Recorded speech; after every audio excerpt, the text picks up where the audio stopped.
Magandang tanghali po sa ating lahat mga kabayan. Habang tayo ay nag-iikot, no? Papunta tayo sa Anda po mga kabayan. Meron tayong nadaanan, no? Na dalawang senior. Talagang sobrang tanda na niya mga kabayan. Pero sa gitna ng tirik ng araw, patuloy po sila sa pagpapadyak, sa paghanap buhay. Kaya ito po mga kabayan, binalikan natin to. At ito po ngayon. Hello! Dito po kayo. Dito po kayo banda para hindi delikado po dyan. Ayan. Ayan, sila po mga kabayan yung nasa lubong namin na ang sipag-sipag nilang dalawa. No? Sabi ko nga, hindi nila iniinda yung sobrang init po talaga sa panahon ngayon mga kabayan, pero tuloy-tuloy yung kanilang ginagawa. Kumusta po kayo? Magandang tanghali po sa inyo. Anong pangalan po ni tatay? Antonio. Si Tatay Antonio. Ilang taon na po kayo, Tatay Antonio? 75. 75. Kayo naman po, nanay. Anong pangalan niyo po? Merla. Merla. Ang ginagawa niyo po, Tatay Antonio, ay nangangalakal po kayo. Oh, hindi po ba kayo nainitan? Mainit. Sobrang init.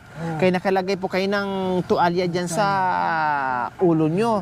Tama po yung ginagawa nyo. Kasi sobrang init po talaga, Tatay Antonio. Ano? Kayo naman po, Nanay Perla? Merla. Merla? Nanay Merla, tulak-tulak nyo po yung pedal. Hindi po kaya ni Tatay Antonio ipedal? Or mabigat na masyado yung karga? Mabigat. Taga saan po kayo? Malandan. Taga dyan.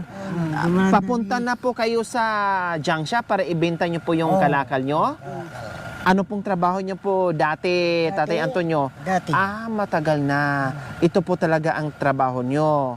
Kayo naman, Nanay Merla, sumasama kayo araw-araw ni Tatay Antonio? Kasi mabigat. Dito. Itutulak nyo na. Nung medyo kalakasan ni Tatay, hindi kayo sumasama? Kayo lang? Kayo. Ako. Ilan po ba ang anak natin? 4. 4. O kumusta naman po ang mga anak nyo? May trabaho sa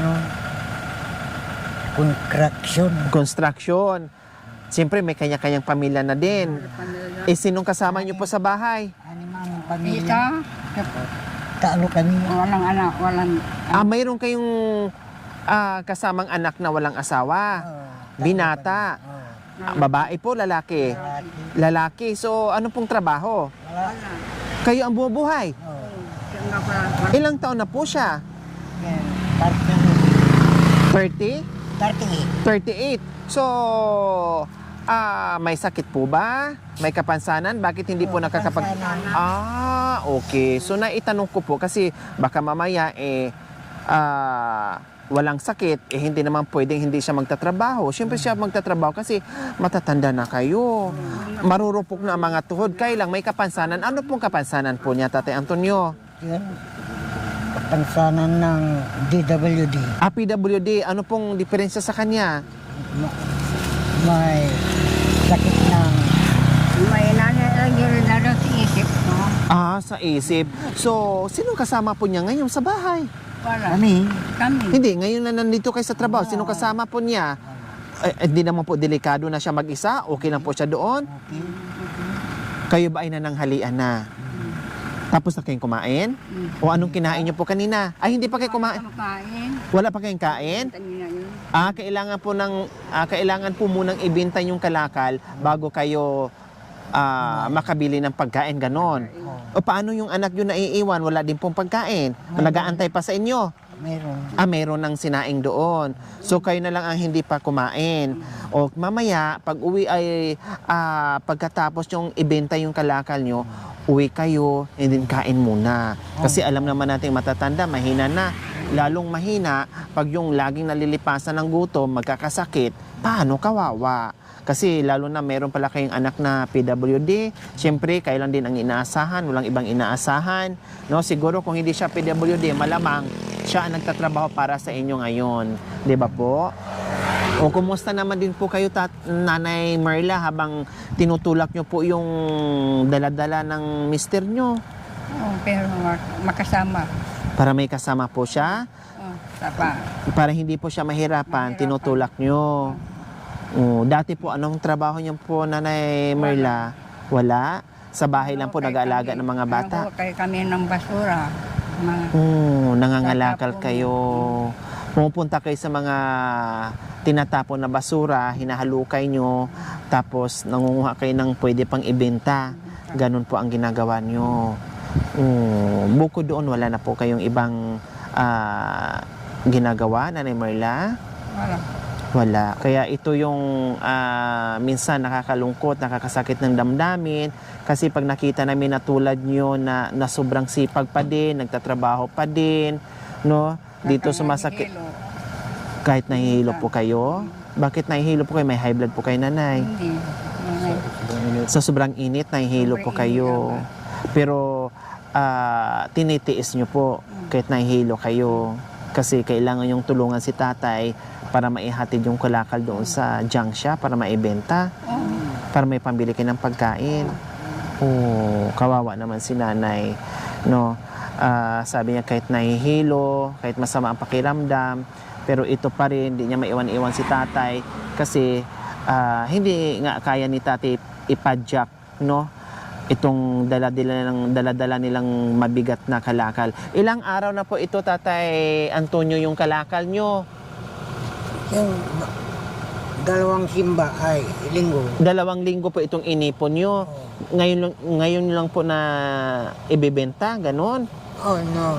So, kumbaga, iipunin nyo muna, Ipo namin. tapos pag marami na kayong naipon, saka kayo magbenta. Yun po yung ginagawa nyo. So, hindi po talaga araw-araw na kumikita po kayo. Wala. Walang nakikita. Kasi sa dami ding nangangalakal, Tatay Antonio, no? Hindi lang naman din kayo lang ang nangangalakal, kundi marami pang iba din. Kaya minsan, pag umaalis kayo o lumalabas kayo ng bahay, nangangalakal kayo, wala din kayong mahanap. Mahirap po yun, Tatay Antonio, kung 2 linggo. Paano po yun? Ito, magkano po ang benta nyo dyan? Kaya sakali, Ewan ko, no. aabot po kayo ng 500 po yan? Wala siguro.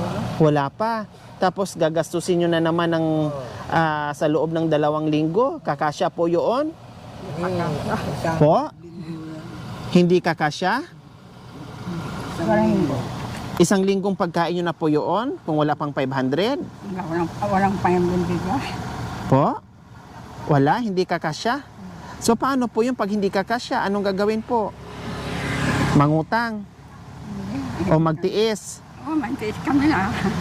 Walang maisaing? kunti. Mayroon konti o kuya maglugaw-lugaw na lang para magkasya. So ayan nga po mga kabayan, umupo si Tatay Antonio, no, at dama naman talaga natin yung kanilang hirap mga kabayan sa buhay.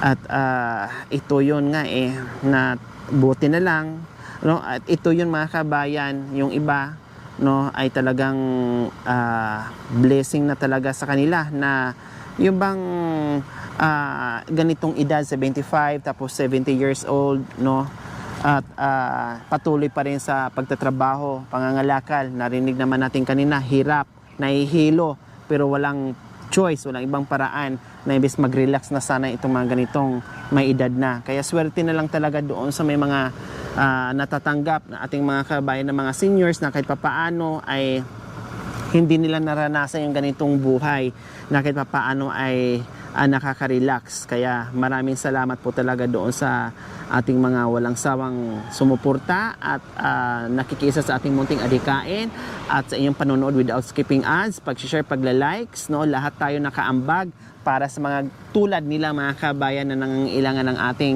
munting pagmamahal. Dahil kung ako lang po mga kabayan, sa dami ng binibigyan natin araw-araw, sa dami ng nangangailangan sa araw-araw, no, paano ko po mapalawak o mabigyan yung iba kung hindi nyo po ako suportahan sa ginagawa natin araw-araw. Kaya please, ako hindi po ako magsasawa sa araw-araw pag-iikot, no, ulan, bagyo, init, kahit anong sakuna, nandito ang buong team, no. Sabi ko nga parang 24 hours na yung ginagawa natin, pero hindi kami magsasawa dahil alam namin na nandiyan po kayo, na hindi rin po kayo nagsasawa sa amin. Kaya maraming salamat po talaga sa ating tuloy-tuloy po yung biyaya, tuloy-tuloy po yung ating mission. Okay?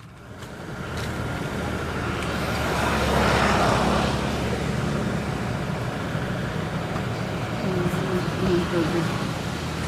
Okay, sa tanghaling ito, Nanay Merla and Tatay Antonio, no, meron kaming surprise sa inyong dalawa. Tama po yung ginagawa nyo, Tatay, no?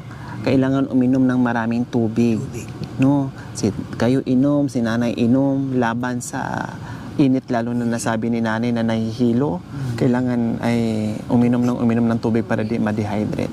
Okay, pasok mga Relios. Nay, meron na po yung assorted groceries. At may bigas. Siyempre isang tray na itlog. Ayan. Di ba po?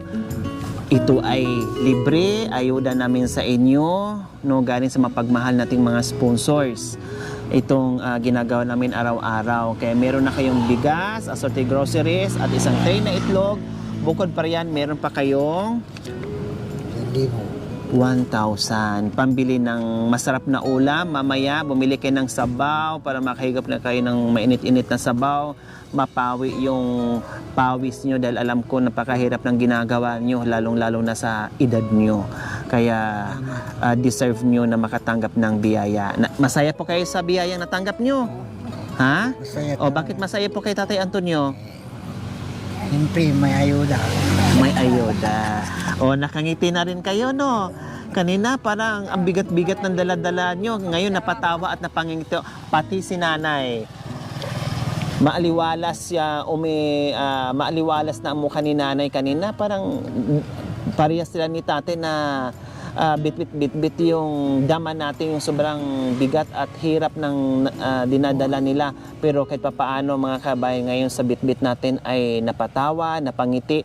Yun yung goal natin mga kabayan sa ginagawa natin araw-araw. Yung bang mga kababayan natin na tulad nila, no, na halos nakalimutan na nilang umiti, tumawa, na kahit papaano sa bit-bit natin na pagmamahal ay mapangiti natin at mapatawa natin sila. Ito yung number one goal natin, na mapapasaya natin yung mga seniors natin, ng mga kabayan na tulad nila. O di ba po, Nanay? O kayo, masaya po ba kayo sa natanggap nyo? O, Binigyan nyo kami, masaya kami. wow! Doon pa lang sa sinabi nyo na masaya kayo, sulit na yun sa amin. Masaya na rin kayo na nakikita namin kayo na masaya din kayo, Nanay Merla and Tatay Antonio. Okay? So, ayan po mga kabayan. Maraming salamat po sa walang sawang pagmamahal. Ma'am Miss Jane from Texas, maraming salamat po sa ginito ang puso. Nawa ipagpalain po tayo ng Panginoong Diyos sa araw-araw. Nawa ibigyan po tayo ng kalakasan ng katawan sa araw-araw. Nawa ibigyan po tayo ng mahabang buhay pang sa ganun. Marami pa tayong matulungan na gaya nila. So mga kabayan, huwag niyo pong kalimutan, paki-share, subscribe sa aking YouTube channel, Lori Aquino Talita. Maraming salamat po. God bless us all. Bye po, Nanay and Tatay. Ingat po kayo, ha. Pagkatapos uwi kayo, and then kain kayo, ha? And then pwede ba?